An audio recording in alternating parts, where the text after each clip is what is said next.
ഓർക്കുമായിരുന്നു. Praise lord, thank you. നിങ്ങളുടെ കൂടെ ഒപ്പം ഇന്ന് കൂടുവാൻ ദൈവം സഹായിച്ചതിന് എനിക്ക് വളരെ നന്ദിയുണ്ട്. ഞാൻ ഒരിക്കലും ഇങ്ങനെ ഓർത്തിട്ടില്ല. ഫാസ്റ്റ് എസ്പെഷ്യലി പപ്പയെ പറ്റി പറഞ്ഞപ്പോൾ ഞാൻ ഒരിക്കലും ഓർത്തിട്ടില്ല ഞാൻ പപ്പയെ പോലെ ഒരാളാകുമെന്ന്. എന്റെ വോയിസ് ക്ലിയർ ആണോ? Volume is clear? Little bit higher. Can തുടർന്നു volume. ഞാൻ ഒരിക്കലും ഓർത്തിട്ടില്ല ഞാൻ എന്റെ പപ്പയെ പോലെ ആകുമെന്ന്. ബിക്കോസ് ഞാൻ ചിന്തിക്കുമായിരുന്നു കൊച്ചിലെ ഞാൻ പപ്പ ഇങ്ങനെ സുവിശേഷ വേളയ്ക്ക് പോകുമ്പോൾ, പപ്പ അനേക സ്ഥലത്ത് പോകുമ്പോൾ ഞാൻ ഓർക്കുന്നുണ്ട് 2014 ഞാൻ ആദ്യമായിട്ട് മമ്മിയും പപ്പയും താജ്മഹൽ കാണാൻ കൊണ്ടുപോയി. ട്രെയിനിൽ പോയായിരുന്നു. പപ്പയ്ക്ക് ആ സമയത്ത് പ്രായമായി, പപ്പയ്ക്ക് അസ്വസ്ഥതകളുണ്ട്. പപ്പയ്ക്ക് ആക്ച്വലി കാലിന് നല്ല തീരെ ബലഹീനത ഉണ്ടായിരുന്നു. കാലിന് തേയ്മാനം വന്ന് നടക്കാൻ പ്രയാസം. എന്നാൽ ആ പ്രാവശ്യം നമ്മൾ ആഗ്ര പോകുന്ന കേരള എക്സ്പ്രസ്സിലാണ് പോകുന്നത്. 3 ദിവസം യാത്രയാണ്. ആ 3 ദിവസവും ഞാൻ കണ്ട എന്റെ പപ്പ ആ ട്രെയിനിന്റെ ഒരു അറ്റം മുതൽ മറ്റേ അറ്റം വരെ ഇങ്ങനെ നടന്ന് യേശുവിനെ പറ്റി സുവിശേഷം പറഞ്ഞ് എല്ലാവരോടും സുവിശേഷം പറഞ്ഞ് നടക്കുന്ന ഒരു ഒരു ഒരു ഒരു ഒരു സീൻ കാണാൻ ദൈവം എന്നെ സഹായിച്ചു.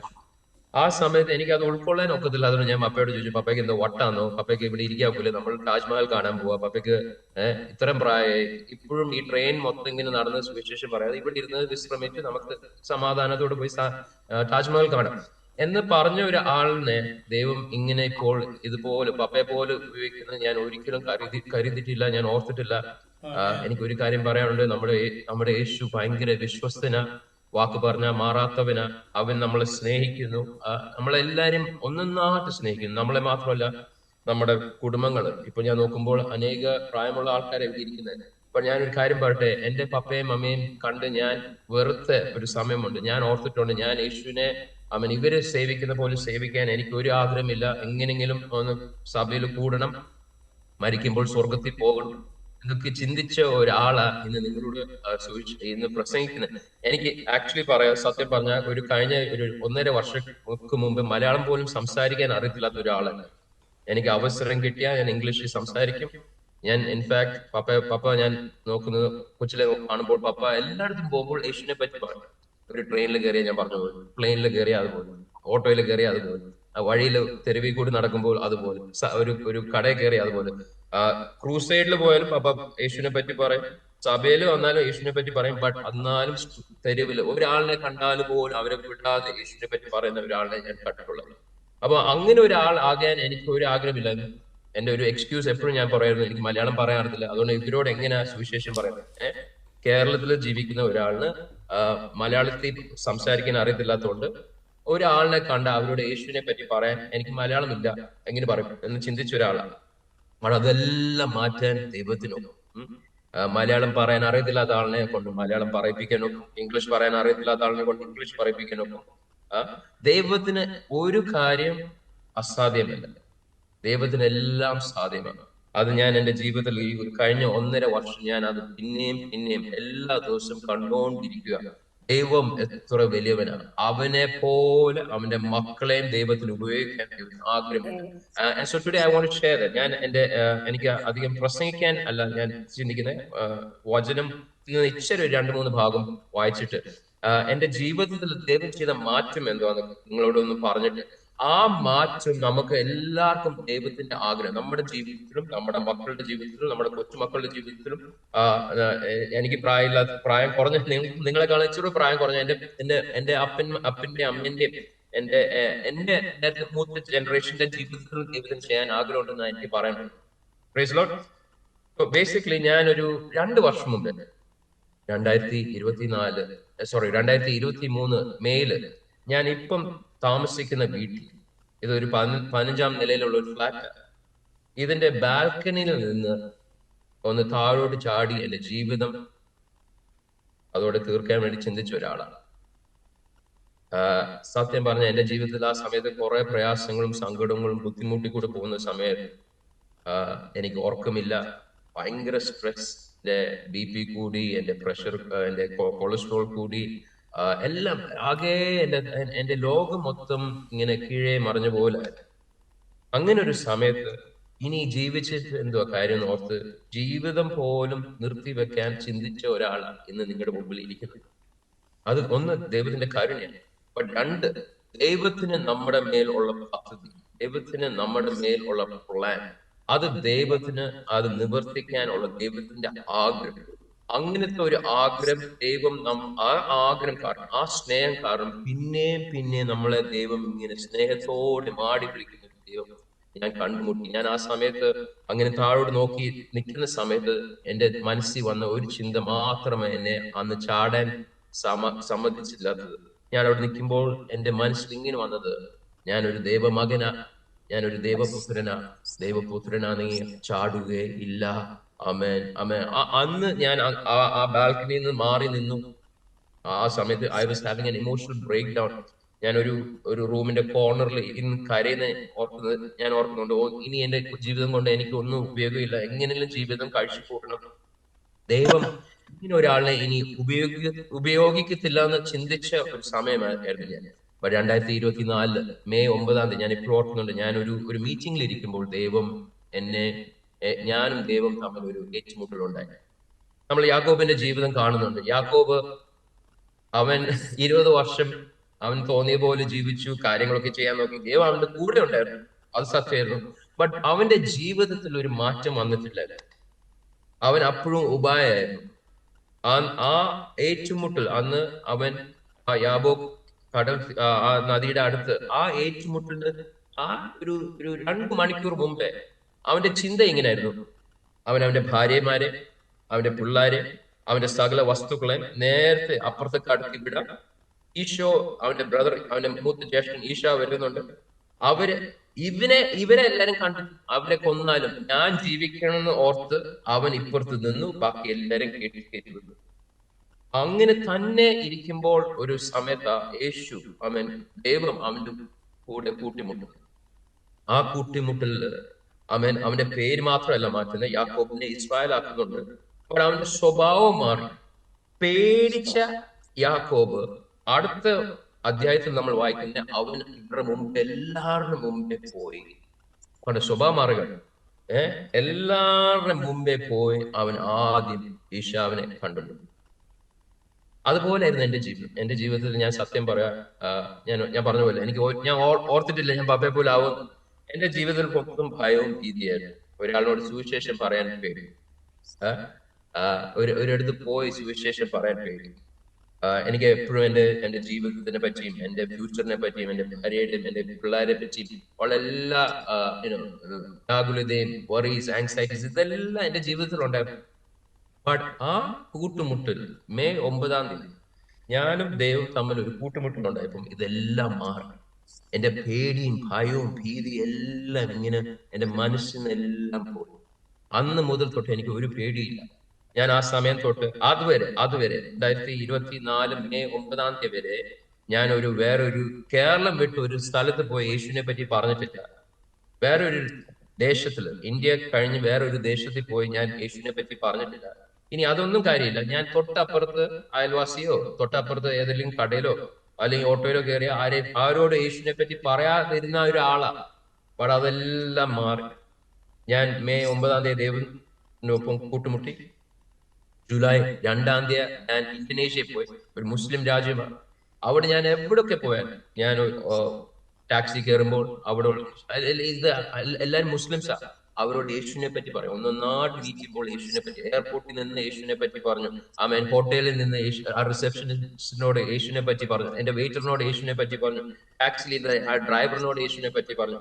അങ്ങനെ പേടിയും ഭയമില്ലാതെ യേശുവിനെ പറ്റി പറയാൻ തുടങ്ങി. ഞാൻ ഹോസ്പിറ്റലിൽ ഞാൻ ഓർക്കുന്നുണ്ട്, ഞാൻ ആദ്യമായിട്ട് മലയാളത്തിൽ ഒരാളിന് വേണ്ടി പ്രാർത്ഥിക്കുന്നത് ഒരു ഹോസ്പിറ്റലിലായിരുന്നു. ഞാൻ ഇന്ത്യയില് എന്റെ മോന്റെ വാക്സിനേഷന് വേണ്ടി ഞാൻ ഹോസ്പിറ്റലിൽ പോയി, കിംസിൽ പോയി. കിംസിൽ അവിടെ ഇങ്ങോട്ടും അങ്ങോട്ടും ഡോക്ടർമാരും നഴ്സുമാരും പേഷ്യന്മാരും പറക്കുക. ആ സമയത്ത് ഞാൻ അവിടെ നിൽക്കുമ്പോൾ ഒരു അമ്മയും ഒരു മകളെ ഞാൻ കാണാം. ഈ മകൾക്ക് ഇച്ചിരി വല്ലായ്മ ഉള്ളതുകൊണ്ട് ഇവള് സഡൻലി ഇവളുടെ അമ്മയെ നോക്കി ഒറ്റയടിക്കുന്നു. അപ്പൊ നമ്മളൊക്കെ അങ്ങനെ ഒരു സീൻ കാണുമ്പോൾ നമ്മൾ ഉടനെ ചിന്തിക്കുന്നത്, ഇതില് എനിക്ക് ഒരു പങ്കുമില്ല, എങ്ങനെയെങ്കിലും ഇത് ഞാൻ ഇത് കാണാത്ത മട്ടിൽ, ഞാൻ അവിടെ ഉള്ള എല്ലാരും കാണാത്ത മട്ടിൽ വേറെ നമ്മുടെ കാര്യങ്ങൾ ചെയ്തോണ്ടിരിക്കുകയാണ്. പിന്നെയും ഒരു അടി കേട്ടു. ആ മോൾ ഒരിക്കൽ കൂടെ ആ അമ്മ അടിക്കുന്ന കണ്ടപ്പോൾ എന്തോ എന്റെ മനസ്സിൽ അവിടെ പോയി അവിടെ യേശുവിനെ ആ സിറ്റുവേഷനിലേക്ക് കൊണ്ടുവരണമെന്ന് എന്റെ മനസ്സിൽ വന്നു. ഞാൻ ചിന്തിച്ചില്ല ഞാൻ ഇനി അവിടെ പോയാ ഈ മോൾ എന്നെയും കയറി അടിക്കുമെന്ന് ഞാൻ ചിന്തിച്ചില്ല. അതിനൊന്നും ചിന്തിക്കാൻ സമയമില്ലായിരുന്നു. ഞാൻ നേരെ അവരോട് പോയി ചോദിച്ചു, ഇവിടെ എന്തോ പറ്റുന്നത്, എന്തോ പറ്റി. അവിടെ ആ അമ്മയോടും ആ മോളോടും മലയാളത്തിൽ ആദ്യമായിട്ട് ഞാൻ യേശുവിനെ പറ്റി പറഞ്ഞു. ആ ഹോസ്പിറ്റലിൽ ഈ ഡോക്ടർമാരും നഴ്സുമാരും പേഷ്യൻസ് എല്ലാം ഉണ്ട്. അവരുടെ നടുവിൽ അവർക്ക് വേണ്ടി മലയാളത്തിന് വേണ്ടി മലയാളത്തിൽ പ്രാർത്ഥിച്ചു.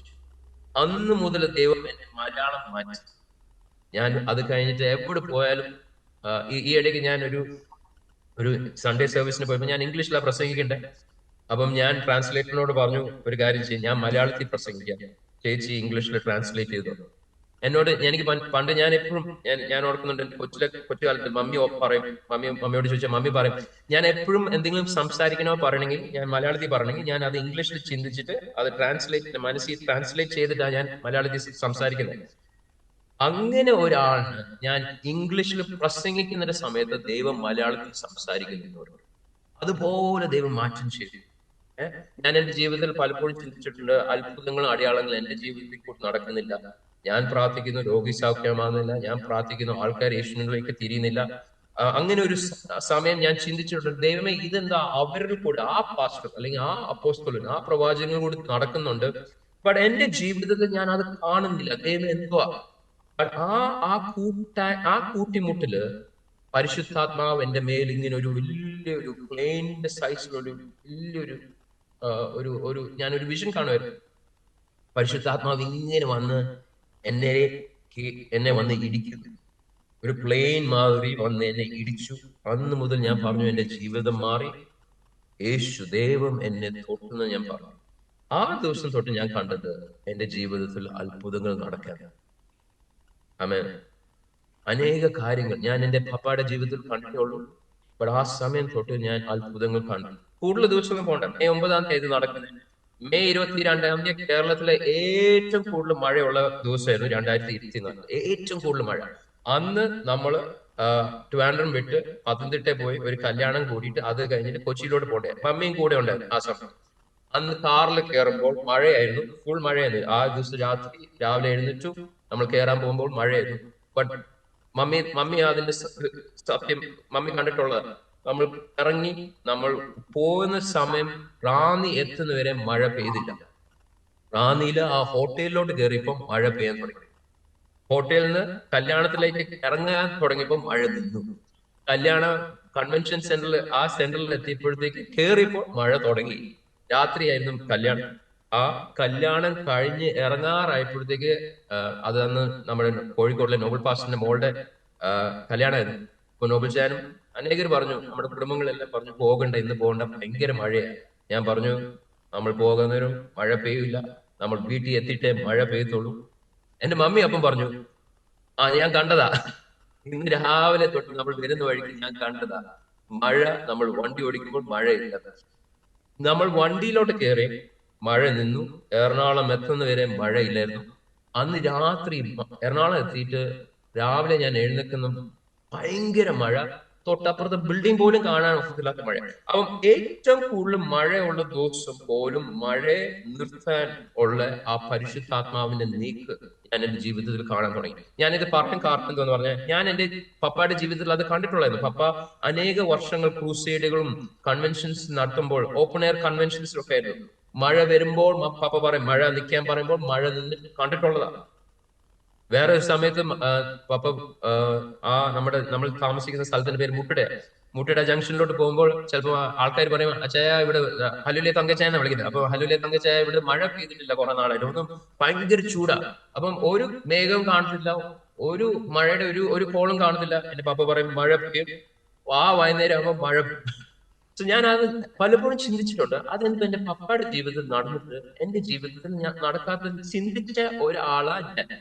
അപ്പൊ ഞാനൊരു കാര്യപ്പെട്ടു, നമ്മൾ ദൈവത്തിന്റെ ഒപ്പം അങ്ങനെ ഒരു ഒരു ഒരു ഒരു കൂട്ടായ്മയിലേക്ക് വരുമ്പോൾ, നമ്മൾ നമ്മുടെ ജീവിതം പൂർണ്ണമായി സമർപ്പിക്കുമ്പോൾ, നമ്മൾ യേശു പറയുന്നത് പോലെ തന്നെ ചെയ്യാൻ തുടങ്ങുമ്പോൾ, ആമേൻ, നമ്മുടെ ജീവിതത്തിൽ യേശുവിന്റെ ജീവിതത്തിൽ നടന്നതുപോലെ അത്ഭുതങ്ങളും അടയാളങ്ങളും നടക്കാൻ തുടങ്ങും. ഞാൻ ഓർക്കുന്നുണ്ട്, ഞാൻ കഴിഞ്ഞ ഒക്ടോബറിൽ ഞാൻ യുഗാണ്ടയിൽ ആദ്യമായിട്ട് പോയി. ഞാൻ അതുവരെ ഒരു രാജ്യത്തും പോയിട്ടില്ല.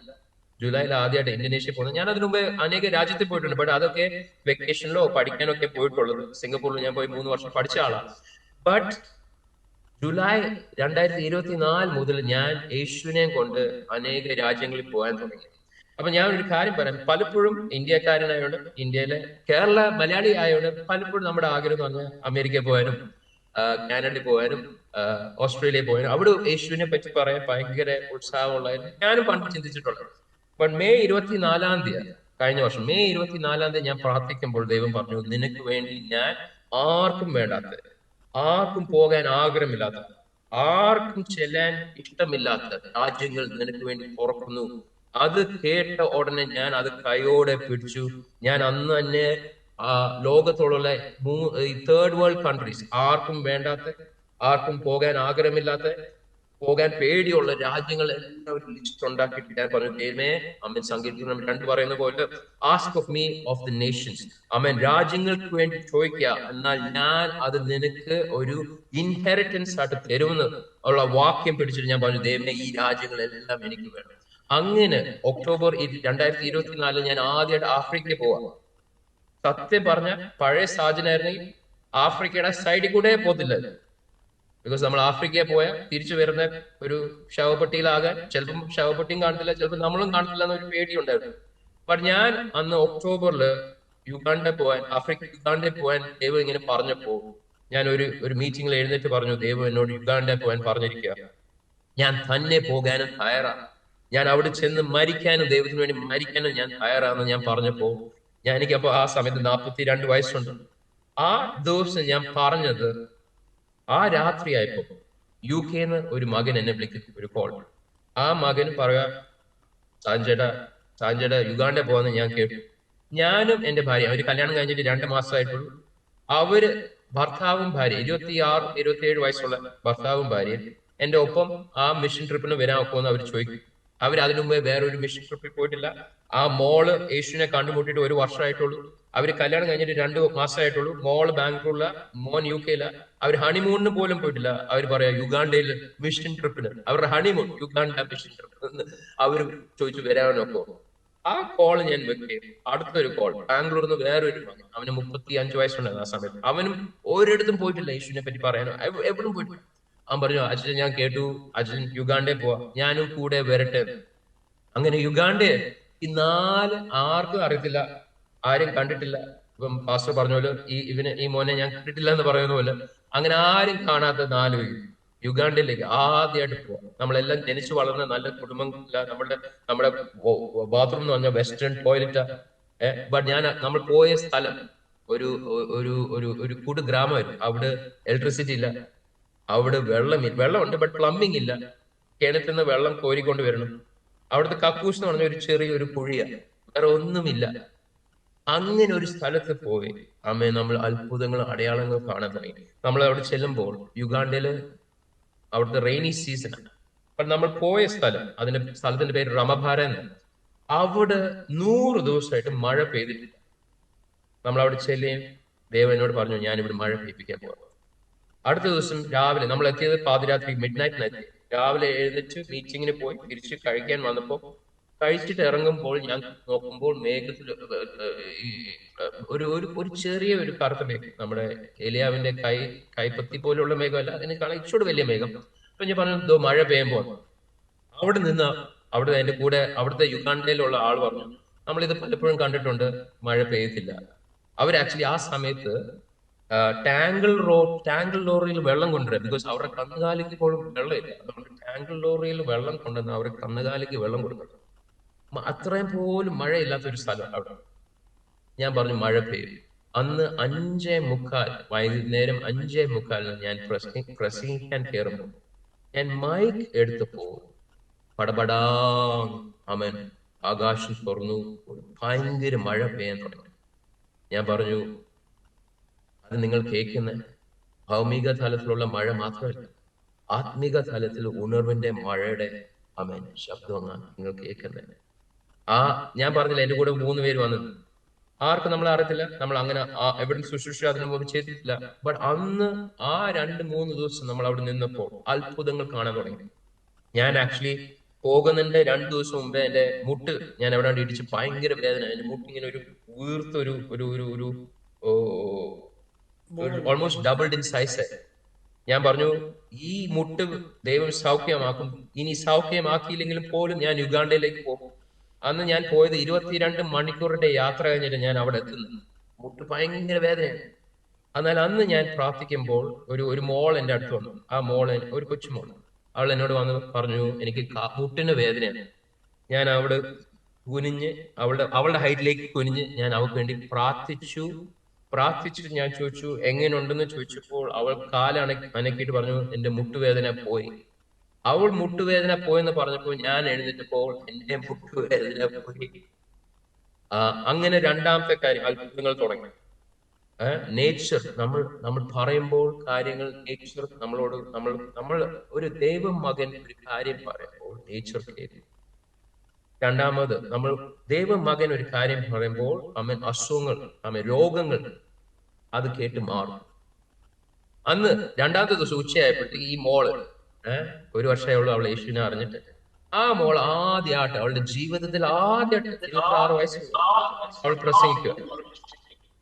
അവൾ പ്രസംഗിച്ച് തീർത്തിട്ട് കുറെ ആൾക്കാർ പ്രാർത്ഥിക്കാൻ വന്നു. അതിനകത്തൊരു മോള് പ്രാർത്ഥിക്കാൻ വന്നു.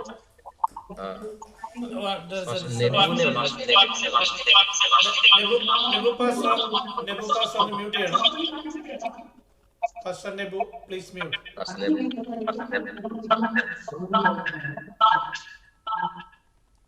One second. Okay, thank you. Yeah. It's okay.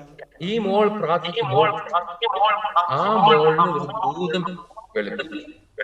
ഇവള് ഒരിക്കലും അങ്ങനെ ഒരു സാധനം കണ്ടിട്ടില്ല.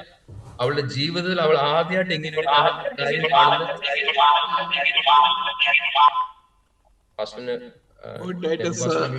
അത് മ്യൂട്ട് ചെയ്യണം. നെബു ടൈറ്റസ് മ്യൂട്ട് ചെയ്യണം. ഒരു മിനിറ്റ്, ഞാൻ ഇവിടെ നോക്കട്ടെ. ഈ മോള്, അവൾക്ക് PhD ഇല്ല, തിയോളജി ഇല്ല, ഒന്നും അറിയത്തില്ല. അവൾക്ക് യേശുവിനെ മാത്രം അറിയാം. അവൾ പ്രാർത്ഥിച്ചപ്പോൾ ആ ഭൂതം ആ മോളെ വിട്ടുപോയി. ആ മോള് സൗഖ്യമായി. അന്ന് രാത്രി നമ്മൾ മിനിസ്ട്രി ചെയ്യുന്നതിന്റെ സമയത്ത് അവിടെ ഒരു 150 പേരുണ്ട്. അതിനകത്ത് ഒരു 8 ആൾക്കാർ ഭൂതം നിറഞ്ഞ. ആഫ്രിക്കയിൽ ഇത് കോമൺ ആണ്, ബട്ട് നമ്മൾ കേരളത്തിൽ ഇപ്പൊ അങ്ങനെ അധികം കാണത്തില്ല. നമ്മൾ നോർത്ത് ഇന്ത്യയിൽ പോയി കാണാം, ബട്ട് കേരളത്തിൽ അങ്ങനെ അധികം കാണത്തില്ല. അപ്പൊ നമുക്ക് 4 പേർക്ക് ഇതെല്ലാം പുതുമയാണ്. അപ്പൊ ഒന്ന് കണ്ടത് തന്നെ ഭയങ്കര ഇത് ഭയങ്കരമാണെന്ന് ചിന്തിക്കുന്ന സമയത്ത് ഈ 8 ആൾക്കാർ അവിടും ഇവിടെ എല്ലാം ഇങ്ങനെ ഭൂതം ബാധിച്ച് ഭയങ്കര ശക്തിയോടെ ആൾക്കാരെ തെള്ളുന്നു, മാറ്റുന്നു, അലറുന്നു, എല്ലാം ആകെ ഒരു കോലാഹലമായിരുന്നു. ഞാനിത് എന്റെ ജീവിതത്തിൽ അതുവരെ കണ്ടിട്ടില്ല. 1-2 പേർ കണ്ടിട്ടുണ്ട്. യൂഷ്വലി നമ്മൾ അത് കാണുമ്പോൾ നമ്മൾ സൈഡിൽ കൂടെ നല്ലതായിട്ട് വലിയുന്ന ആൾക്കാരാണ് പണ്ട്. അപ്പൊ ഈ 8 പേര് ഇങ്ങനെ കാണുമ്പോൾ എന്തോ ചെയ്യണമെന്ന് എനിക്ക് ഒരു പിടിയില്ല. ബട്ട് നമ്മുടെ കൂടെ പരിശുദ്ധാത്മാവുള്ളതുകൊണ്ട് ഞാൻ യേശുവിനോട് ചോദിച്ചു, ഞാൻ പരിശുദ്ധാത്മാവോട് ചോദിച്ചു, ദൈവം എന്തോ ചെയ്യണം. അപ്പം ഈ ആഫ്രിക്കക്കാര്, ഈ ഭൂതം ബാധിച്ച ആൾക്കാരെ എങ്ങനെയാ ഇവര് ഇത് എങ്ങനെ കൈകാര്യം ചെയ്യുന്നത് ഞാൻ പറയാം. ഇവരെ കെട്ടിയിടും, താഴെ നിലത്തിലേക്ക് ഇടും, അവരെ തൊഴിക്കും, കുത്തും, അവരെ അടിക്കും. അവര് പറയുന്നത് അത് ഭൂതത്തിനെ ഇറക്കാൻ വേണ്ടിയാണ്. ബട്ട് അതിന്റെ വേദന കൊള്ളുന്ന ആ മോനോ ആ മോളാണ്. ദൈവം എന്നോട് ആ സമയത്ത് പറഞ്ഞു, അവരുടെ മുഖത്ത് ഇങ്ങനെ സ്നേഹത്തോടെ തൊട്ടിട്ട് ആ ആളിനോട് സംസാരിക്കുക. യേശു നിന്നെ സ്നേഹിക്കുന്നു, യേശു നിനക്ക് വേണ്ടി ക്രൂശിൽ മരിച്ചു, യേശു കാരണം ഈ ഭൂതത്തിന് ഇനി നിങ്ങളുടെ ജീവിതത്തിൽ നിങ്ങളുടെ ദേഹത്ത് വസിക്കാൻ ഒരു അധികാരമില്ല.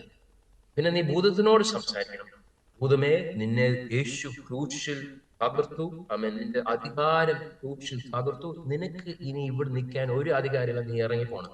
അപ്പം ഞാൻ ഇങ്ങനെ ആദ്യം ഒരു മോൾ, അവൾക്ക് 14 വയസ്സുണ്ട് ഒരു മോള്, ആ മോളുടെ മുഖത്ത് ഇങ്ങനെ തൊട്ടപ്പോ ദൈവം പറഞ്ഞു ആ മോളോട് പേരെന്തോന്ന് ചോദിക്കാം. അപ്പൊ ഈ പിള്ളേർക്ക്, ഈ മോക്ക് ഇംഗ്ലീഷ് അറിയത്തില്ല, അപ്പൊ ട്രാൻസ്ലേറ്റർ പറഞ്ഞു ഈ മോളുടെ പേര് മിറക്കിൾ എന്നാണ്. അത്ഭുതം എന്ന അവളുടെ പേര്, മിറക്കിൾ ഇംഗ്ലീഷിൽ. ഞാൻ ആ മോളുടെ മുഖത്ത് പിടിച്ച് ചോദിച്ചു, നിന്റെ പേര് എന്താന്ന് ചോദിച്ചപ്പോ ആ ഭൂതം എന്നെ നോക്കി തിരിച്ച് ഇംഗ്ലീഷിൽ എന്നോട് സംസാരിക്കുക. എന്റെ പേര് ലിഗ്യോൺ, മൈ നെയിം ഇസ് ലീജിയൻ.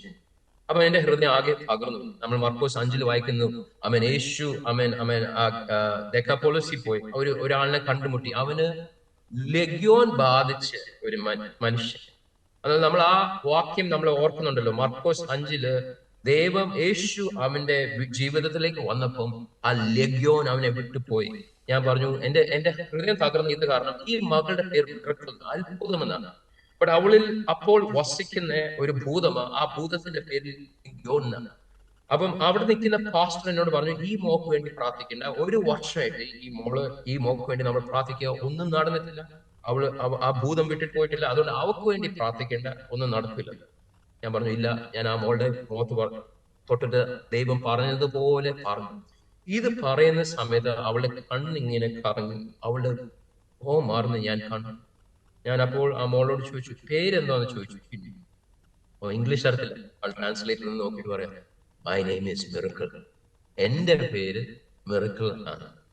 ആ ലഗ്യോ എന്നൊരു ഭൂതം അവളെ വിട്ടുപോയി. അവൾക്ക് സൗഖ്യമായപ്പോ അവിടെ നിന്ന് ബാക്കി 7 പേര്, നിങ്ങൾ ആ സീൻ നിങ്ങൾക്ക് കാണാൻ, ഞാൻ ഏതോ ഒരു വീഡിയോ ആരാണ്ട് എടുത്തിട്ടുണ്ട്. അതൊരു ഭയങ്കര വലിയ ഒരു ബുദ്ധിമുട്ടുള്ള സീനാണ്. ബിക്കോസ് 8 ഡിഫറെന്റ് സ്ഥലത്ത് ആ സെയിം ഹാളില് 8 സ്ഥലത്ത് ആൾക്കാർ ഇങ്ങനെ കൂടി ഇവരെ മർദ്ദിക്കുക, ഇവരെ അടിക്കുക, ഭൂതം മാറിപ്പോകാൻ വേണ്ടി പ്രാർത്ഥിക്കുക, പിച്ചുക, തല്ലുക. അതൊരു ഭയങ്കര ബുദ്ധിമുട്ടുള്ള സീനാണ്. ഈ മോക്ക് ഈ സൗഖ്യം പ്രാപിച്ചപ്പോൾ ഞാനും എന്റെ ടീമും ഇങ്ങനെ ബാക്കി 7 പേർക്ക് വേണ്ടി പ്രാർത്ഥിക്കാൻ പോയി. ഈ 8 പേരിലുള്ള ഭൂതം മൊത്തമായിട്ട്. ഞാൻ ഇത് പറയാൻ കാരണം, യേശു യോഹന്നാൻ 14:12 യേശു പറഞ്ഞ ഞാനല്ല. യോഹന്നാൻ 14:12 ഒരു വാക്യമുണ്ട്. മമ്മി ഒന്ന് എടുത്ത് വായിക്കാമോ? മലയാളത്തിലൊന്ന് വായിക്കാമോ? യോഹന്നാൻ 14:12. നിങ്ങൾ എത്ര പേര് വിശ്വസിക്കുന്നു ബൈബിൾ എല്ലാം സത്യമാണ്? ആമേൻ ആമേൻ. ഞാൻ നിങ്ങളോട് പറയുന്നു, ഞാൻ ചെയ്യുന്ന പ്രവൃത്തി എന്നിൽ വിശ്വസിക്കുന്നവൻ ചെയ്യും. ഞാൻ പിതാവിന്റെ അടുക്കൽ പോകുന്നതുകൊണ്ട് അതിൽ വലിയതും അവൻ ചെയ്യും. ആമേൻ.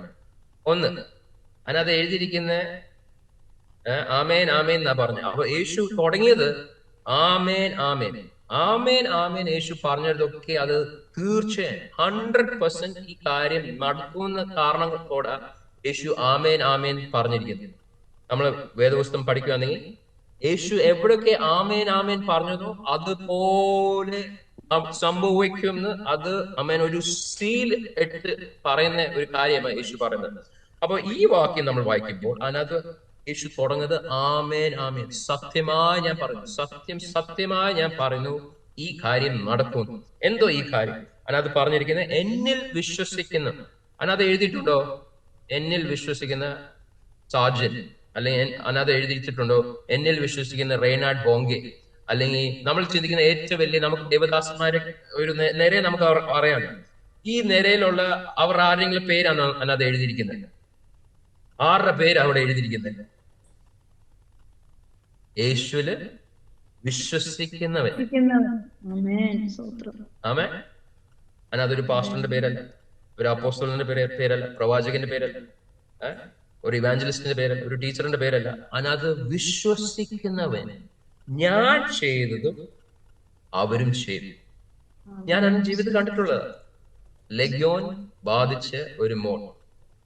ആമേൻ. മർക്കോസ് 5 യേശു ആ ലഗ്യോൻ ഭൂതത്തിനെ ഇറക്കിയതുപോലെ ആ മോളുടെ ജീവിതത്തിലും ആ ലഗ്യോൻ ഓടിപ്പോകുന്നത് ഞാൻ കണ്ടിട്ടതുള്ളൂ.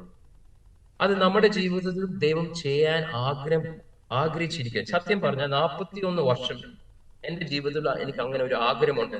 ദൈവമേ, ഞാൻ ഈ ബൈബിളിൽ വായിക്കുന്ന കാര്യങ്ങൾ, നമ്മൾ ഗോസ്പൽസ് വായിക്കുന്നു, നമ്മൾ അപ്പോസ്തല പ്രവൃത്തി വായിക്കുന്നു, ഇതിനകത്തൊക്കെ നടന്ന കാര്യങ്ങൾ എന്തോ എന്റെ ജീവിതത്തിൽ നടക്കാം. ഞാൻ യേശുവിനെ സ്നേഹിക്കുന്നവനാണ്. ഞാൻ ബൈബിൾ വായിക്കുന്ന ആളാണ്.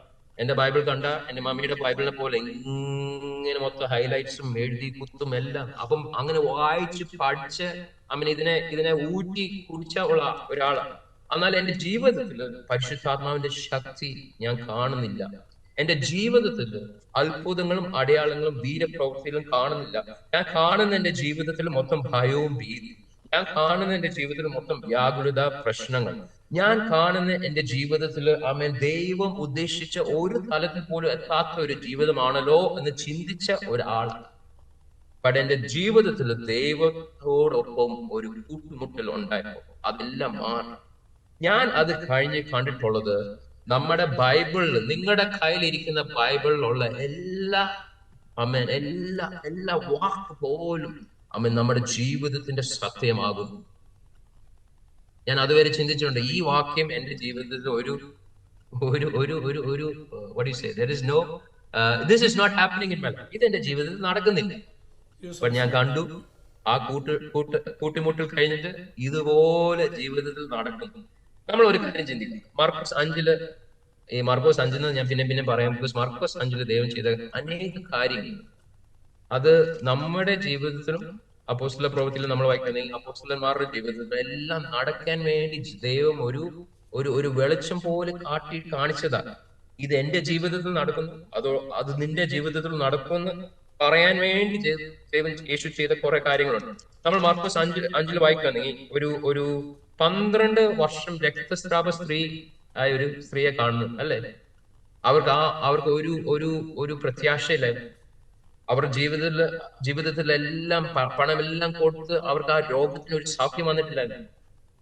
പിന്നെ അവർ യേശുവിനെ പറ്റി കേട്ടപ്പോൾ അവരോർത്തു, ഞാൻ അവന്റെ വസ്ത്രത്തിന്റെ തൊങ്ങലൊന്ന് തൊട്ട എനിക്ക് സൗഖ്യം വരുമെന്ന് പറഞ്ഞ് അവൾ ആ ക്രൗഡിന്റെ നടുവിൽ കൂടെ എങ്ങനെയോ കേറി യേശുവിനെ ഒന്ന് തൊട്ടു.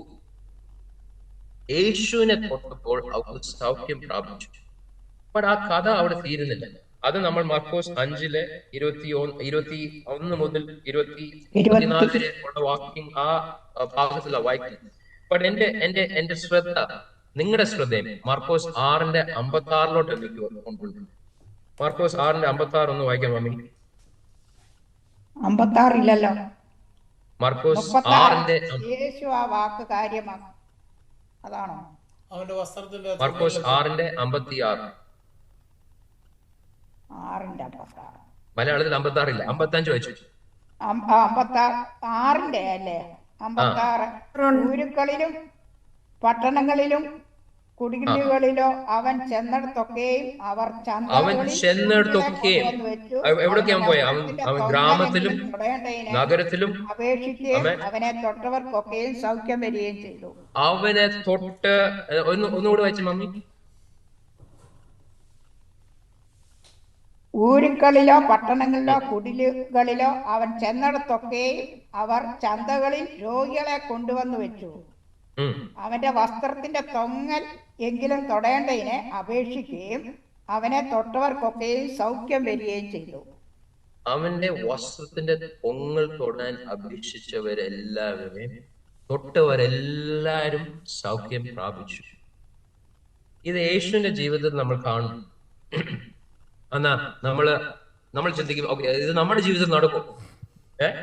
ഞാനും അത് ചിന്തിച്ച ഒരാളാണ്. ബട്ട് എനിക്ക് പറയാനുള്ള ഒരു സത്യം, ആമേൻ, വചന അടിസ്ഥാനത്തിലുള്ള ഒരു സത്യം, അത് യേശു പറഞ്ഞതുപോലെ നമ്മുടെ എല്ലാവരുടെയും ജീവിതത്തിൽ ദൈവത്തിന് നടക്കാൻ അത് ആഗ്രഹമുണ്ട്. നമ്മൾ അപ്പോസ്തല പ്രവൃത്തി പെട്ടെന്ന് അപ്പോസ്തല പ്രവൃത്തി 5 പോവാണെങ്കിൽ നമ്മളൊരു ശിമോൻ പത്രോസിനെ കാണും. അപ്പോസ്തല പ്രവൃത്തി 5:15-16 ഒന്ന് വായിക്കാം. രോഗികളെ പുറത്തു കൊണ്ടുവന്നു. പത്രോസ് കടന്നു പോകുമ്പോൾ അവന്റെ നിഴലെങ്കിലും അവരിൽ വലവുടെ മേൽ വീഴേണ്ടതിന് വീതികളിലും വിരപ്പിന്മേലും കിടക്കമേലും കിടത്തും. അതുകൂടാതെ യെരുശലേമിന് ചുറ്റുമുള്ള പട്ടണങ്ങളിൽ നിന്ന് പുരുഷാരം വന്നുകൂടി രോഗികളെയും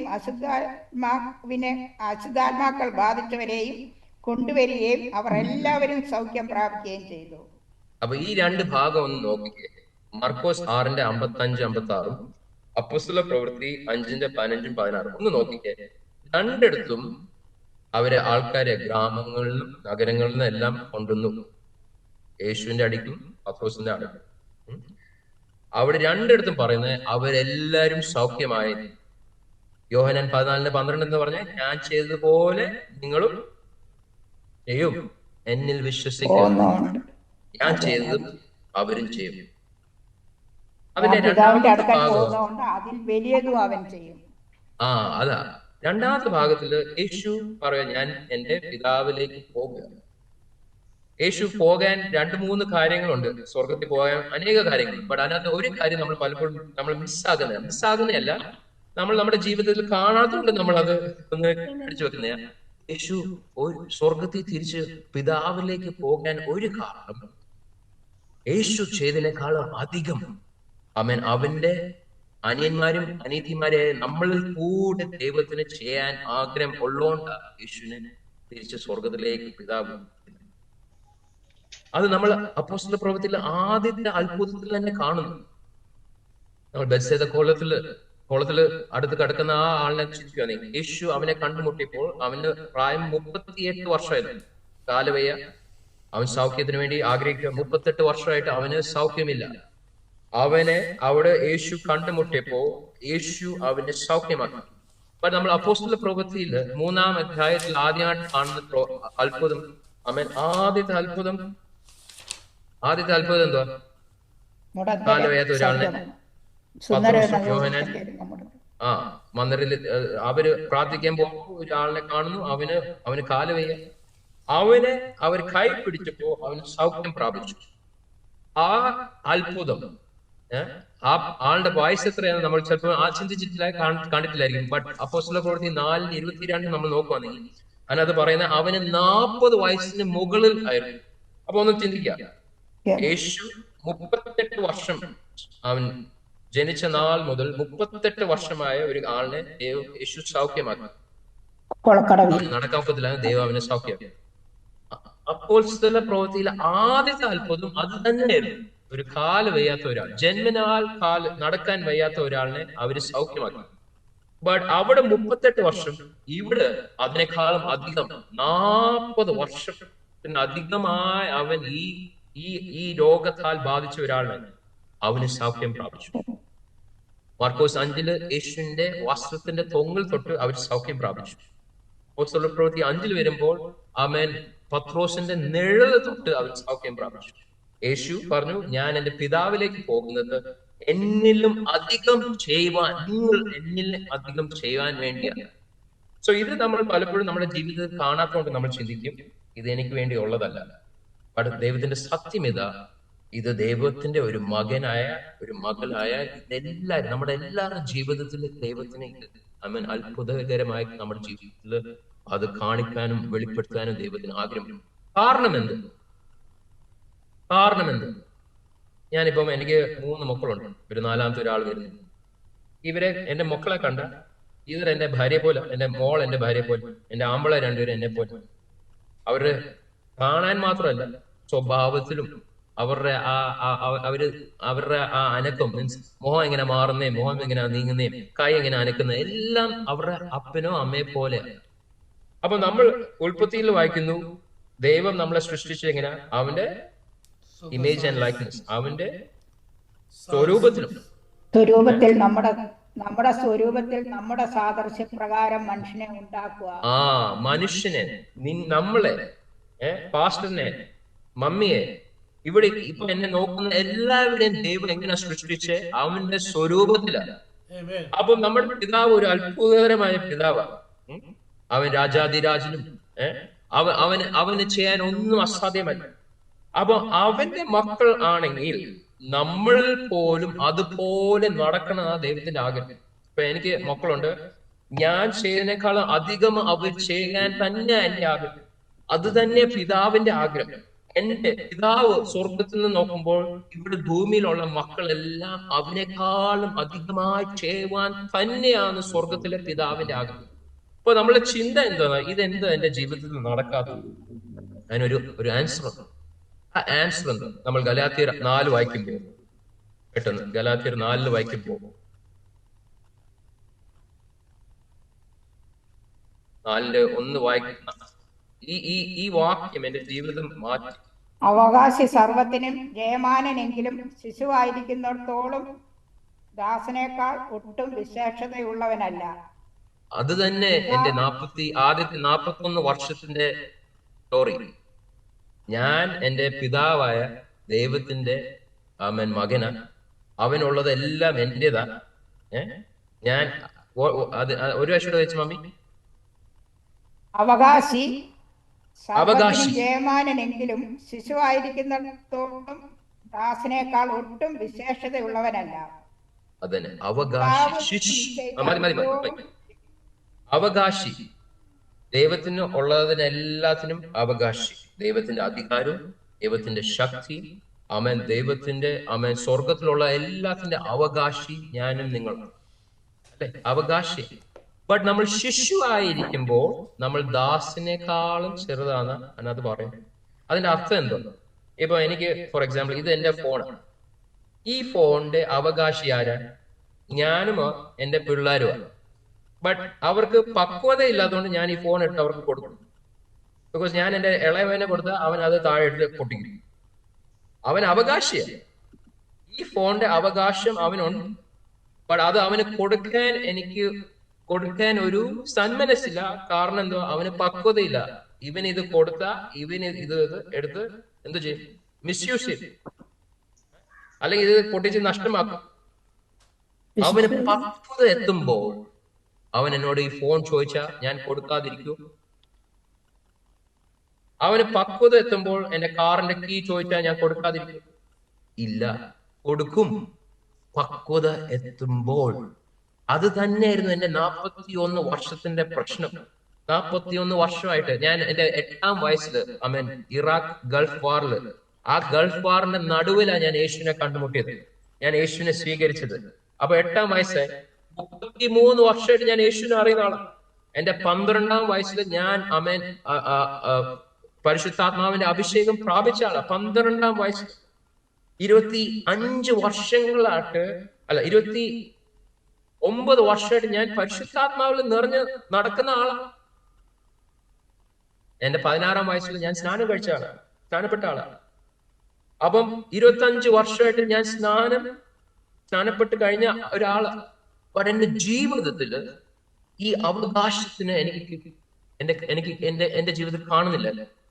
ബട്ട് പക്വതയിലേക്ക് കയറിയപ്പോ, പക്വതയായപ്പോ എന്റെ പിതാവിന്റെ അധികാരം, പിതാവിന്റെ ശക്തി, പിതാവ് എന്റെ ജീവിതത്തിൽ ചിന്തിച്ച് അവൻ ആഗ്രഹിച്ച എല്ലാത്തിലേക്ക് നടക്കാൻ എന്റെ പിതാവ് എന്നെ സഹായിച്ചു. അങ്ങനെ ഒരു പക്വതയിലേക്ക് നമ്മൾ ചെല്ലാൻ ദൈവത്തില്ല. ആ പക്വത ആകണമെങ്കിൽ 2 കാര്യം നമ്മുടെ ജീവിതത്തിൽ നെസസറി. അത് നമ്മുടെ ജഡിക മനുഷ്യന് അതിനെ എതിരെയാണ്. 41 വർഷമായിട്ട് പക്വത എത്താതിരിക്കാൻ കാരണം എന്തോ? 41 വർഷം എന്റെ ജഡമായിരുന്നു എന്നോട് കാര്യങ്ങൾ എങ്ങനെയാ ചെയ്യേണ്ടത് പറയുന്നത്. അതുകൊണ്ടാ ഭയം, ഭീതി, പ്രശ്നം, ആൾക്കാരോട് പ്രശ്നം, എന്റെ മമ്മിയോട് പ്രശ്നം, എന്റെ ചേട്ടനോട് പ്രശ്നം, എന്റെ ചേർച്ചിലുള്ള ആൾക്കാരോട് പ്രശ്നം, പ്രയാസം, അടി പിടി തൊഴി. ഞാൻ കല്യാണം കഴിച്ച അപ്പൊ 7 വർഷമായി. ആ ആദ്യത്തെ 7 വർഷം നമ്മുടെ കല്യാണം അത്ര നല്ല കല്യാണം, means there was a lot of problems, പ്രശ്നങ്ങളായിരുന്നു. അപ്പൊ ഉള്ളിൽ പ്രശ്നം, വെളിയിൽ പ്രശ്നം, ആകെ പ്രശ്നം. പക്വത ഇല്ലാത്തതുകൊണ്ട്. ആ പക്വത എങ്ങനെയാ എത്തിയത് ഞാൻ പറയാം. ഞാൻ അവിടെ ദൈവത്തിന്റെ കൂടെ കൂട്ടുമുട്ടലുണ്ടായപ്പോ ഞാൻ ആദ്യം എന്റെ സ്വന്തം കഴിവല്ല എനിക്കറിയാം. ആ സമയത്ത് പരിശുദ്ധാത്മാവ് എന്നെ സഹായിച്ച് എന്നെ കൊണ്ട് പറഞ്ഞ വാക്കുകളാണ്. ഞാൻ ദൈവത്തിനോട് നോക്കി പറഞ്ഞു, പിതാവേ, ഞാൻ ഇന്ന് മുതൽ എന്റെ പക്വതയുള്ളൊരു മകനായി ഞാൻ കാണണം. എന്റെ സ്വന്തം കഴിവാൽ, എന്റെ ജഡത്തിന്റെ ബലത്താൽ അത് ആ വാക്കുകൾ എന്റെ വായിന്ന് വരാൻ ഒരു യോഗ്യതയില്ല, ഒരു കഴിവില്ല. പരിശുദ്ധാത്മാവിന്റെ ശക്തിയാ ഞാൻ ആ വാക്കുകൾ പറഞ്ഞു. ഞാൻ പറഞ്ഞു, പിതാവേ, ഞാൻ നിന്റെ പക്വതയുള്ളൊരു മകനായി ഇന്ന് മുതൽ ഞാൻ നടക്കാം. ഞാൻ നിന്റെ ഹിതം പോലെ അനുസരിച്ച് നടക്കാം. ഞാൻ എന്റെ ജീവിതം പൂർണ്ണമായി സമർപ്പിച്ചു. ഇന്ന് മുതൽ എന്റെ ഹിതമല്ല, നിന്റെ ഹിതം എന്റെ ജീവിതത്തിൽ നടക്കാൻ ഞാൻ തയ്യാറാണ്. നീ എന്റെ മേൽ ഇട്ടിരിക്കുന്ന അധികാരവും ശക്തിയും, ദൈവം നമ്മൾ ജനിക്കുന്ന മുമ്പേ, നമ്മുടെ അമ്മയുടെ ഗർഭപാത്രത്തിൽ ഉരുവാകുന്ന മുമ്പേ, ഈ ലോകത്തെ ഉണ്ടാക്കുന്ന മുമ്പേ ദൈവം നിയമിച്ച അധികാരവും ശക്തിയും അവന്റെ എല്ലാ മക്കളുടെ മേൽ ദൈവം പറഞ്ഞിട്ടുണ്ട്. ഞാൻ പറഞ്ഞു, ആ അധികാരത്തിലും ശക്തിയിലും ഇന്ന് മുതൽ ഞാൻ നടക്കാം. അങ്ങനെ ഒരു സമർപ്പണം, അങ്ങനെ ഒരു അനുസരണ ഭാവത്തിലേക്ക് ഞാൻ വന്നപ്പോ, അപ്പോഴാ പരിശുദ്ധാത്മാവ് ഒരു വലിയൊരു ഒരു ജംബോ ജെറ്റ് പോലെ വന്ന് എന്നെ കൂട്ടിമുട്ടുന്നു. ഞാൻ ഓർക്കുന്നുണ്ട് ആ സമയം പരിശുദ്ധാത്മാവ് വന്ന് എന്നെ ഇങ്ങനെ തൊടുന്നത്, ഭയങ്കര തൊടുന്നത്, ഇങ്ങനെ ഒരു പതുക്കെയല്ല, ഭയങ്കര ഫോഴ്സോട് വന്ന് ഇടിച്ച് തൊടുന്നത് എനിക്ക് ഇപ്പോഴും ഓർമ്മയുണ്ട്. അന്ന് മുതലാണ് എൻ്റെ ജീവിതം മാറി. അതുവരെ ഞാൻ പപ്പയെ പുച്ഛിച്ചാണ്. പപ്പ ചെയ്തതൊക്കെ ഓർത്ത് അയ്യോ ഇതുപോലെ ആകില്ലെന്ന് ഓർത്താണ്. ഒരിക്കലും സുവിശേഷത്തിന് വേണ്ടി ഇറങ്ങാൻ ഒരു ആഗ്രഹമില്ലാത്ത എന്റെ പപ്പയുടെ മമ്മയുടെ 3 മക്കളില് അമേൻ സുവിശേഷ വേളയിൽ ഞാൻ ഇടയ്ക്ക് വെച്ച് ഉണ്ടായിരുന്നു. ബട്ട് എന്റെ മനസ്സിലും എന്റെ ഹൃദയത്തിലും അങ്ങനെ ഒരു ആഗ്രഹമില്ല. ബട്ട് ദൈവ കൃപയാ, ദൈവം പറഞ്ഞു, ഞാൻ പറഞ്ഞു തിരിച്ച് മടങ്ങി അമ്മൻ ദൈവവേലയ്ക്ക് പൂർണ്ണമായി എന്റെ ജീവിതത്തിന് ഞാൻ കൊടുക്കാൻ കാരണം. അന്ന് മുതൽ തുടങ്ങിയതാ അത്ഭുതങ്ങളും അടയാളങ്ങളും വീരപ്രവൃത്തി.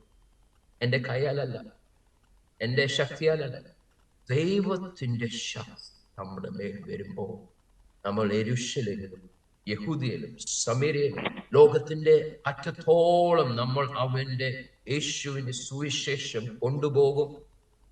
ഞാൻ ഓർക്കുന്നുണ്ട്, മാർച്ച് 2025 ഞാൻ മിയൻമാർ എന്നൊരു രാജ്യത്തിൽ പോയി. ബർമ്മ, നമ്മുടെ ഇന്ത്യയുടെ കിഴക്കേ ഭാഗത്തിലുള്ള ഒരു രാജ്യം. അവിടെ ഇപ്പോൾ യുദ്ധം നടക്കുക. അങ്ങനെ യുദ്ധം നടക്കുന്ന ഒരു രാജ്യത്തിൽ പോകാൻ ഒരിക്കലും ചിന്തിക്കാത്ത ഒരാൾ ദൈവം പറഞ്ഞു നീ പോകണം. ഞാൻ അപ്പോഴോ എന്റെ മനസ്സിൽ ദൈവം അത് പറഞ്ഞപ്പോ ഉടനെ എന്റെ മനസ്സിൽ വന്നത് 91 എന്റെ പപ്പ ഇറാഖ് ഗൾഫ് വാർ കുവൈറ്റിനെ അവർ ആക്രമിച്ചപ്പോൾ എല്ലാരും വിട്ടപ്പോൾ ദൈവം എന്റെ പിതാവിനോട് പറഞ്ഞു, നീ ഈ രാജ്യത്തിൽ നിന്ന് ഈ രാജ്യത്തിന് വേണ്ടി പ്രാർത്ഥിക്കട്ടെ. അന്ന് ഞാനും എന്റെ മമ്മിയും പപ്പയുടെ കൂടെ ഉണ്ട്. പപ്പ അവിടെ ദൈവത്തെ പറഞ്ഞത് അനുസരിച്ച് നിന്നു. അതുവരെ അനേക മുസ്ലിമുകൾ, അറബികൾ, കുവൈറ്റികൾ, യേശുവിനെ അറിയാതെ നടക്കുന്ന അനേകർ ആ സമയത്ത് പപ്പ ഡോർ ടു ഡോർ പോയി സുവിശേഷം പറഞ്ഞു, അവർക്ക് ട്രാക്റ്റുകൾ കൊടുത്തു. ആ യുദ്ധം കഴിഞ്ഞപ്പോ അനേകർ, ആയിരങ്ങൾ അറബികൾ യേശുവിലേക്ക് വന്നു. ഉടനെ എന്റെ മനസ്സിൽ അതാ വന്നു. ആ സമയത്ത് 2 പ്രാവശ്യം ഇറാഖി സോൾജേഴ്സിനെ പപ്പയെ തടഞ്ഞു നിർത്തി തോക്ക് പപ്പയുടെ നേർക്ക് ഊങ്ങിയിട്ട് വെടിവെക്കാൻ റെഡിയായി നിന്നപ്പോഴും യേശുവിനെ പറ്റി അവരോട് എന്റെ പപ്പ പറഞ്ഞു. അതുപോലെ ഭയവും ഭീതിയും പേടിയില്ലാത്ത ഒരാളാണ്. അതാ എന്റെ മനസ്സിൽ വന്നു. ഞാൻ പറഞ്ഞു, ദൈവമേ ഞാൻ പോകാൻ റെഡിയായി. ഞാൻ അവിടെ പോയി തോക്കുകളുടെ മുമ്പിലും നിന്നെ പറ്റി പറയാൻ ഞാൻ റെഡിയാണ്. അങ്ങനെ ഞാൻ പോയി. മാർച്ച് 2025 ഞാൻ പോയപ്പോ അവിടെ യുദ്ധങ്ങൾ നടക്കുക. ഞാൻ അവിടുത്തെ സഭകളെല്ലാം പേടിയോടെ ഇരിക്കുക. ബിക്കോസ് അവിടുത്തെ ആൾക്കാർ, അവിടുത്തെ ഗവൺമെന്റ്, അവിടുത്തെ പാസ്റ്റർമാരെ ജയിലിലാക്കുന്നുണ്ട്, സഭകൾ പൂട്ടുന്നു. അതുകൊണ്ട് ഭയവും ഭീതിയോടെ ജീവിക്കുന്ന സഭ. ഞാൻ അവിടെ ചെന്നപ്പോ ദൈവം എന്നോട് പറഞ്ഞു, ഞാൻ ഈ ദേശത്തെ കുലുക്കാൻ പോകും. നീ അവരോട് അത് പറയണം. അവിടുത്തെ ഗവൺമെന്റിന് അതിന് ഒരു ഉത്തരം കാണത്തില്ല. സഭ എഴുന്നേറ്റ് ആ ഉത്തരമാകണമെന്ന് പറയണം. അങ്ങനെ 1 ആഴ്ച മൊത്തം 17-ാം തീയതി, മാർച്ച് 17, മാർച്ച് 24-ാം തീയതി ഞാൻ അനേക സഭകളിൽ പോയി ഇത് പറഞ്ഞു. മാർച്ച് 24-ാം തീയതി ഞാൻ അവിടുന്ന് വിട്ടു. മാർച്ച് 27-ാം തീയതി അവിടെ അവർക്കൊരു പുതിയ ക്യാപിറ്റൽ അവരുണ്ടാക്കി. ഈ ഭരണഘടന ഒരു ഡിക്റ്റേറ്റർഷിപ്പ്, അവർ പുതിയൊരു ക്യാപിറ്റൽ ഉണ്ടാക്കി. അന്ന് അവിടെ ഒരു ഭയങ്കര മിലിറ്ററി പരേഡ്, നമ്മുടെ 250-ാം ഡേന്, നമ്മുടെ ആർമി ഡേന് ട്രംപ് ചെയ്തതിനെ പോലെ വലിയ പരേഡ് അവരുടെ ക്യാപിറ്റലിൽ കൂടി ഇങ്ങനെ ഭയങ്കര, അവിടെ വിമാനങ്ങളും ടാങ്കുകളും എല്ലാം ഫുൾ പരേഡായിരുന്നു. ഉച്ചയ്ക്ക് മാർച്ച് 27-ാം തീയതി അവരുടെ പരേഡ്. മാർച്ച് 28-ാം തീയതി ഉച്ചയായപ്പോഴത്തേക്ക് മിയൻമാറിൽ ഭൂകമ്പത്താണ്. ആ ക്യാപിറ്റൽ സിറ്റി, അവർ ഉണ്ടാക്കിയ ക്യാപിറ്റൽ സിറ്റിയുടെ അവരുടെ ഭാഷയിൽ അതിന്റെ അർത്ഥം എന്ന് പറഞ്ഞാൽ ദൈവങ്ങളുടെ വസിക്കുന്ന സ്ഥലം. അവിടെ ഈ ദൈവങ്ങൾ ഒന്നും ജീവിക്കുന്നില്ല, ഇവർക്കൊന്നും ശക്തിയില്ലെന്ന് കാണിക്കാൻ ദേവാദിദേവൻ, രാജാതിരാജനായ നമ്മുടെ ദൈവം ആ ക്യാപിറ്റലിനെ ഓടിച്ചു. അവിടെ ഇരിക്കുന്ന ഗവൺമെന്റിന് ഒരു ആൻസർ ഇല്ല.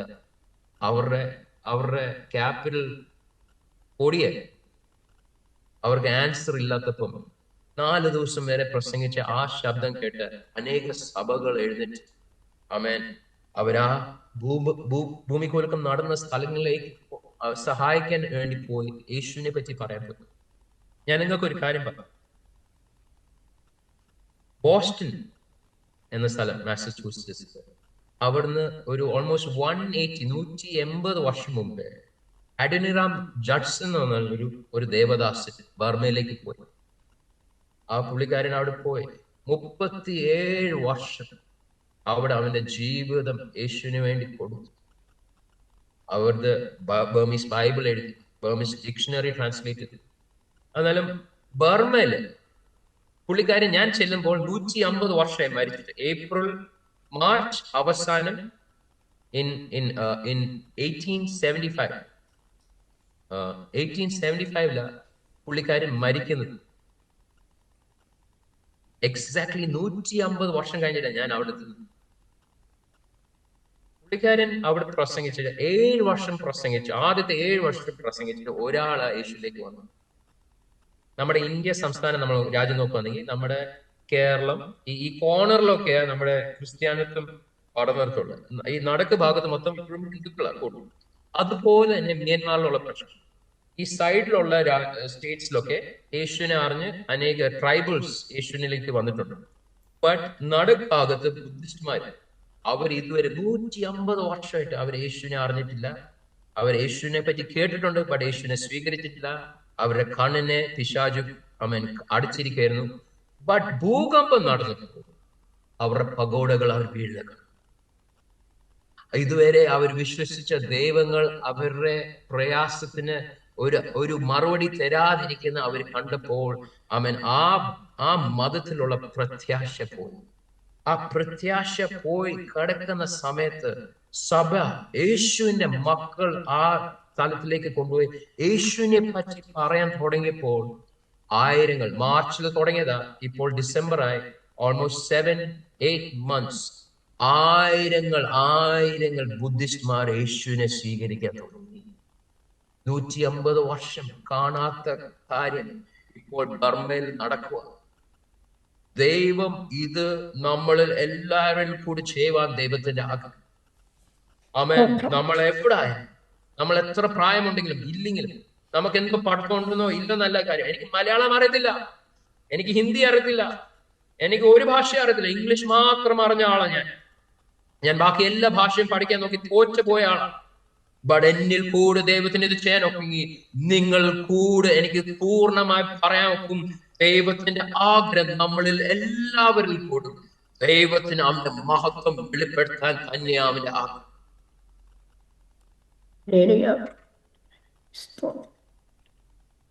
മകനാണോ മകളാണോ? ആമേൻ. സ്വർഗത്തിൽ നമ്മുടെ പിതാവിന്റെ മകനോ മകളാണോ? ആണെങ്കിൽ ആമേൻ അവകാശം.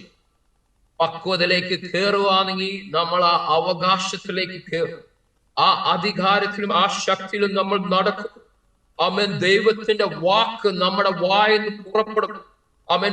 വചനം പറയുന്ന പോലെ എന്റെ വായിന്ന് വരുന്ന വാക്ക് അതിന്റെ കാര്യം ചെയ്യാതെ എന്റെ തിരിച്ച് മടങ്ങി വരാത്ത, അതുപോലെ നമ്മുടെ ജീവിതത്തിൽ അത് കാണാൻ തുടങ്ങും. അതിന്റെ ജീവിതത്തിൽ കണ്ട് ഞാൻ ഓർക്കുന്നത് 41 വർഷം കാണാത്ത കാര്യങ്ങൾ ഞാൻ ഈ കഴിഞ്ഞ 2 വർഷം പിന്നെയും കാണും. ഒരു യോഗ്യതയില്ല, ബട്ട് പൂർണ്ണമായി സമർപ്പിക്കാൻ, എന്റെ പിതാവ് പറയുന്ന പോലെ അനുസരിക്കാൻ, ആ ഒരു പക്വതയിൽ ഒരു മകനായി നടക്കാൻ തുടങ്ങിയപ്പോൾ എന്റെ ജീവിതം മാറും. 41 വർഷം എന്റെ ഹൃദയത്തിന്റെ നൊമ്പരമേ പോലെ ആകുവാൻ എനിക്ക് കഴിയുന്നില്ല, യേശുവിനെ പോലെ ആകാൻ കഴിയുന്നില്ല. ബട്ട് ഇപ്പോൾ യേശുവിനെ പോലെ നടക്കാൻ ദൈവം സഹായിക്കുന്നു. ഞാൻ എവിടെയൊക്കെ പോയാൽ ഞാൻ കണ്ടിട്ടുള്ളതാണ് അത്ഭുതങ്ങൾ നടക്കുന്നു. ദൈവം ചെയ്യുന്നത്. ബട്ട് ദൈവത്തിന് ചെയ്യാൻ പക്വതയിൽ ഒരു മകനെ മകളിന് വേണ്ടി ദൈവം കാത്തിരിക്കും. ദൈവം നോക്കുക.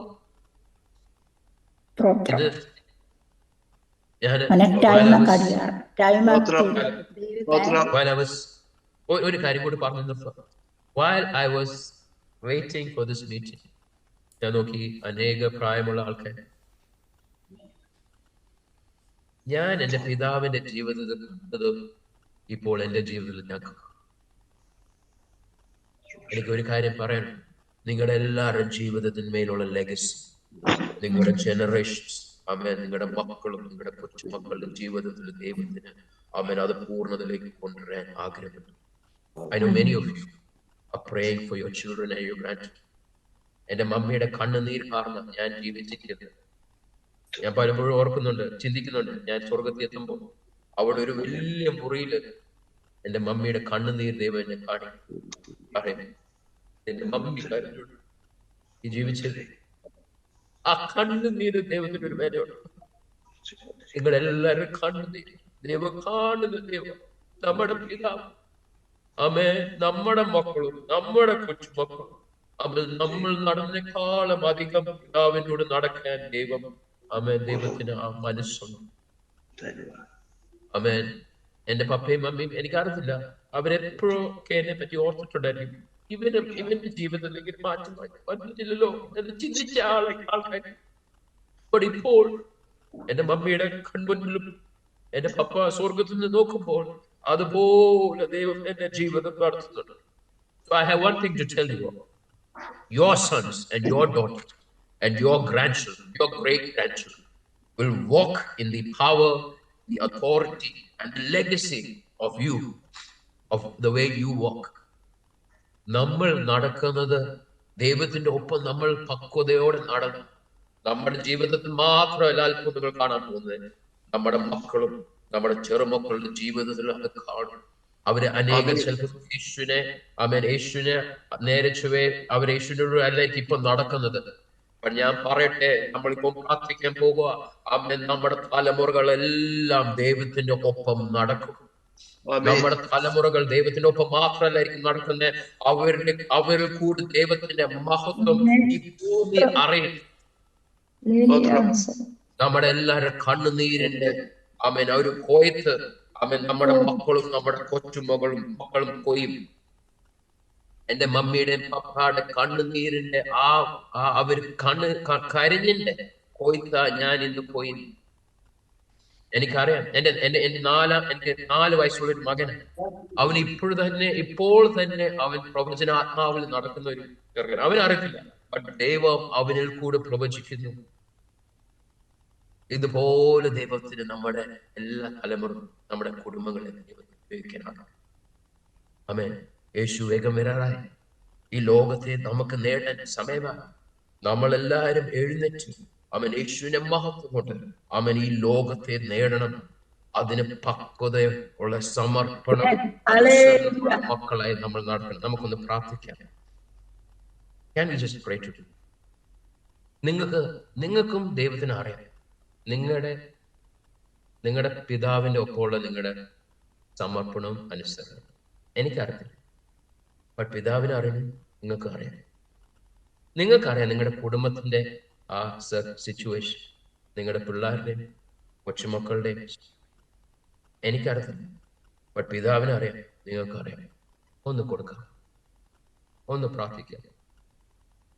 എന്നെ പോലെ ചിലപ്പോൾ 33 വർഷമായിട്ട് നിങ്ങൾക്ക് യേശുവിനെ അറിയാം, ബട്ട് യേശുവിനും അറിയാൻ മാത്രമല്ല, യേശു എന്നിൽ കൂടി ജീവിക്കാൻ നിങ്ങൾക്ക് ആഗ്രഹമുണ്ടെങ്കിൽ, യേശു നിങ്ങളിൽ കൂടി അധികമായി ജീവിക്കാൻ ആഗ്രഹമുണ്ടെങ്കിൽ ഒന്ന് സമർപ്പിക്കും. നിങ്ങളുടെ ജീവിതം മാറും. പ്രായം എത്രയാന്നൊരു കണക്ക് നമ്പറാ. മോശെ 80-ാം വയസ്സ് തൊട്ട് ദൈവം ഉപയോഗിച്ചു. അതുവരെ ഒരു പൊടി പോലും തട്ടിയിട്ടില്ല അവന്റെ ജീവിതത്തിൽ. അവിടെ 80-ാം വർഷം തൊട്ട് അവൻ 30 ലക്ഷം ആൾക്കാരെ അവൻ 40 വർഷത്തേക്ക് വേണ്ടി നയിച്ചു. അത് ദൈവമാണ്.